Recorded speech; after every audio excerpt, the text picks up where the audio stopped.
ഹബീബായ സല്ലല്ലാഹു അലൈഹി വസല്ലം തങ്ങൾ ഒപ്പിട്ട് കൊടുക്കണം. ഇതാണ് സുന്നത്ത് ജമാഅത്തിന്റെ ആശയം. അതുകൊണ്ട് ധൈര്യത്തോട് പോയിട്ട് ഇസ്തിഗാസ തന്നെ നടത്തണം, തവസ്സുലല്ല. തവസ്സുൽ എന്ന് പറഞ്ഞാൽ എന്ത്?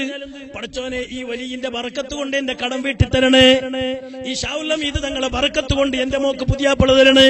ഈ ഷാഉൽ ഹമീദ് തങ്ങളെ ബറക്കത്ത് കൊണ്ട് എനിക്ക് ഈമാന് തരണേ, എനിക്ക് ആഖിബത്ത് തരണേ, എനിക്ക് സ്വർഗം തരണേ. അതാണ് തവസ്സുൽ. നേരിട്ട് പറയണം, വലിയേ ഇനി നിങ്ങൾ അള്ളാഹിനോട് സ്വർഗം എനിക്ക് വാങ്ങി തരണോ?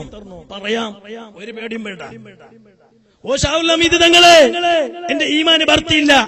സലഫിന്റെ കള്ള സീഡി കെട്ടിട്ട് നമുക്ക് എന്റെ ഈമാന് പുസ്കുനാന്ന്. അതൊന്ന് ശക്തിയാകണം. ഞാൻ സുന്നത്ത് ജമാഅത്തിൽ നല്ല അടിയുറച്ച് നിൽക്കണം. ഓ ഷാഉൽ ഹമീദ് തങ്ങളെ, എന്റെ ഈമാനെ നിങ്ങൾ ശക്തിപ്പെടുത്തണം. പറയാം, എന്തേ കാര്യം? അവർ ചെയ്യുന്നതല്ല, അവർക്ക് അള്ളാഹു കൊടുത്ത കറാമത്ത് കൊണ്ട് അള്ളാഹു അവരെ കൊണ്ട് ചെയ്യിപ്പിക്കുന്നു.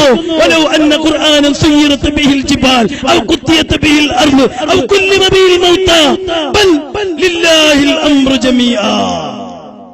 ഈ ആയത്തൊന്നും എല്ലാ മക്കബറയിലും ഒന്ന് എഴുതിയിട്ട് വെക്കുന്നത് നല്ലത്. ഈ വസ്വാസിയുള്ളവർക്കെല്ലാം ആയത്ത് നോക്കുമ്പോ വസ്വാസിയെല്ലാം പോകും. നബി പറഞ്ഞതല്ല, ഞാനും നിങ്ങളും പറഞ്ഞതല്ല, അള്ളാഹ് നേരിട്ട് പറഞ്ഞു. ഈ കള്ള സലഫി പറയും ഖുർആനിലും കുറെ ലൈഫുണ്ട്. അവരാശയത്തിനെതിരുത്, അവരാശയത്തിനെതിരാണ്. ഇപ്പൊ സലഫി പറയാൻ തുടങ്ങി, ഖുർആനിൽ നിന്ന് യാസീൻ മാറ്റണോ, ഫാത്തിഹ മാറ്റണോ, ഇങ്ങനത്തെ കുറെ ആയത്ത് മാറ്റണോ, യൂസുഫ് നബിന്റെ മൂജിദത്ത് പറയുന്ന അത് ഭാഗം മാറ്റണോ, യാക്കൂബ് നബി അലൈഹിസ്സലാമിന്റെ തലയിൽ യൂസുഫ് നബി അലൈഹിസ്സലാത്തു വസ്സലാമിന്റെ കുപ്പായം കൊണ്ടുപോയിട്ടിട്ടപ്പോ കണ്ണ് കാണാത്ത യാക്കൂബ് നബിക്ക് കണ്ണിന്റെ കാഴ്ച കിട്ടി, ഫർതദ്ദ ബസീറ എന്ന് ഖുർആനിലുണ്ട്. സലഫി പറയും ആ ആയത്ത് കട്ടാക്കണോ? അത് പറ്റല, ഞങ്ങൾ ആശയത്തിനെതിർ. ഒരാള് കുപ്പായത്തിന് ബർക്കത്തുണ്ടെന്ന് സലഫി പറയോ? ബർക്കത്തുണ്ട്. യൂസുഫ് നബിന്റെ മോന്റെ കുപ്പായാണ് യാക്കൂബ് നബിന്റെ തലയിൽ കൊണ്ടുപോയിട്ടിടുന്നത്. യൂസുഫ് നബി പറയുന്നത്, കൊണ്ടുപോയിട്ടിടൂ എന്റെ ഉപ്പാന്റെ തലയിൽ എന്റെ കമീസ്. ഉപ്പക്ക് കണ്ണ് കാണുന്നില്ലല്ലേ, പേടിക്കണ്ട, എന്റെ കമീസ് കൊണ്ടുപോയി എന്റെ ഉപ്പാന്റെ തലയിലിടൂ. അങ്ങനെ കൊണ്ടുപോയി തലയിലിട്ടു. ഫർതദ്ദ ബസീറ, കണ്ണിന് കാഴ്ച തിരിച്ചു കിട്ടി. ഖുർആൻ പറയുന്നു. ഇങ്ങനത്തെ ആയത്തിനോടെല്ലാം സലഫിന്റെ മൗലവിമാക്കാൻ ചൊടി. ഖുർആൻ ക്ലാസ് എടുക്കുമ്പോ ഈ ജാഗക്ക് എത്തുമ്പോ മൗലവി നാട്ടിക്കോ, അവിടെ എത്തുമ്പോ ഈ പാപ്പം പിള്ളറല്ലേ സലഫിന്റെ പുതിയ ഇസ്ലാം പിള്ളർ. സലഫി മൗലവി നാട്ടിൽ നിന്ന് വരും. നാട്ടിൽ നിന്ന് വന്നിട്ട് എവിടുന്നോ വായിക്കും അപ്പുറത്തുനിന്ന്. അപ്പൊ സലഫിന്റെ പിള്ളർ പറയും, അല്ല ഉസ്താദ് ഫർതദ്ദ ബസീറ എന്ന് അവിടെ വെച്ചിട്ട് പോയത് നിങ്ങ. അപ്പൊ മൗലവി ചൊല്ലും, പോട്ടുള്ള അത് കഥ, ചരിത്രം, അത് ഹിസ്റ്ററി, അത് നിങ്ങൾ കണക്കാക്കണ്ട. ആ ഹിസ്റ്ററിന്റെ അർത്ഥം ശരിക്കും വെച്ചെങ്കിൽ ഈ സലഫി മൗലവിന്റെ ഉള്ളിത്താടി പിടിച്ചിട്ട് ഈ സലഫി ചക്ക കെപ്പൊക്കെ പൊളിയിടും. കാരണം ഇന്നലെ ഈ സലഫി മൗലവി പിള്ളേരിൽ പറഞ്ഞു, കൂറത്ത് തങ്ങളെ മുട്ട പോകുത്തീറ, കൂറത്ത് തങ്ങള് ബർക്കത്ത് തണ്ണി മന്ത്രിച്ചു കൊടുക്കൂ, അത് ശിർക്ക് എന്നീ പിള്ളേരിൽ പറഞ്ഞു കൊടുത്തിന് ഇന്നലെ മൗലവി.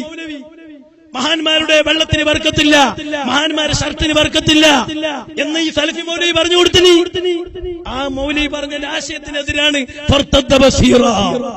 അവിടെ എത്തുമ്പോ മൗലവി നാട്ടിക്കോ, അത് കഴിഞ്ഞിട്ട് ഖുർആൻ ക്ലാസ് അപ്പുറത്തുനിന്ന് തുടങ്ങും, കുറെ അപ്പുറത്തുനിന്ന് അതവിടെ ബാക്കി വെക്കും. പിള്ളേർ പറയുമ്പോ ചെല്ലും, അത് ഹിസ്റ്ററിയില, അത് കഥ, അത് കഥയിലേനിതേ അല്ലേ ഇറുതു നിന്ന കെപ്പകൊടിയിലിക്കേ. അതാണ് കള്ള സലഫികളുടെ അവസ്ഥ. അതുകൊണ്ട് ഞാൻ തീർപ്പിക്കുന്നില്ല, എല്ലാവരും മനസ്സിലായിക്കൊള്ളണം. ഔലിയാക്കന്മാരും നമ്മളുമായിട്ടുള്ള ബന്ധം, ഔലിയാക്കന്മാരും അള്ളാഹുമായിട്ടുള്ള ബന്ധം. അള്ളാഹുവിന്റെ അടിമകളാണ് അവർ. അള്ളാഹു അവർക്ക് കറാമത്ത് കൊടുത്തു. ആ കറാമത്ത് കൊണ്ട് അവർ നമ്മളെ സഹായിക്കുന്നു. ഖുർആൻ പറഞ്ഞിട്ടുണ്ട്, എവിടെയും ശിർക്കില്ല. എന്തും ഔലിയാക്കന്മാരുടെ അടുത്തേക്ക് പോയിട്ട് കേൾക്കാം, ചോദിക്കാം. അള്ളാഹു അഹ്ലുസുന്നത്ത് വൽ ജമാഅത്തിന്റെ ആശയ ആദർശങ്ങളിൽ പരിപൂർണമായും വിശ്വസിച്ച് പ്രവർത്തിച്ച് അതിനെ ജീവിതത്തിൽ പകർത്തുന്നവരിൽ അള്ളാഹു നമ്മളെല്ലാം പെടുത്തി തരുമാറാകട്ടെ. മഹാനരായ ഔലിയാക്കന്മാരെ മദദ് കൊണ്ട് അള്ളാഹു നമ്മളെ ഖൽബ് ശുദ്ധിയാക്കി തരട്ടെ, നമ്മളെ ഈമാൻ കാമിലാക്കി തരട്ടെ, ആഫിയത്തുള്ള ദീർഘ ആയുസ് നൽകട്ടെ, രോഗങ്ങൾ ശിഫിയാക്കട്ടെ. അവസാനം ആഖിറത്ത് നന്നായി മരിച്ച് ഹബീബായ സല്ലല്ലാഹു അലൈഹി വസല്ലം തങ്ങളെ ശഫാഅത്ത് കിട്ടി ഹിസാബില്ലാതെ സ്വർഗ്ഗത്തിലെത്തുന്ന ഒരു കൂട്ടത്തിൽ അള്ളാഹു നമ്മളെല്ലാം പെടുത്തി തരുമാറാകട്ടെ. ആമീൻ യാ റബ്ബൽ ആലമീൻ എന്ന് ദുആരുന്നുകൊണ്ട് ഞാൻ നിർത്തുന്നു. ആഖിറു ദഅവാനാ അൽഹംദുലില്ലാഹി റബ്ബിൽ ആലമീൻ. അസ്സലാമു അലൈക്കും വറഹ്മത്തുള്ളാഹി തആല വബറകാതുഹു.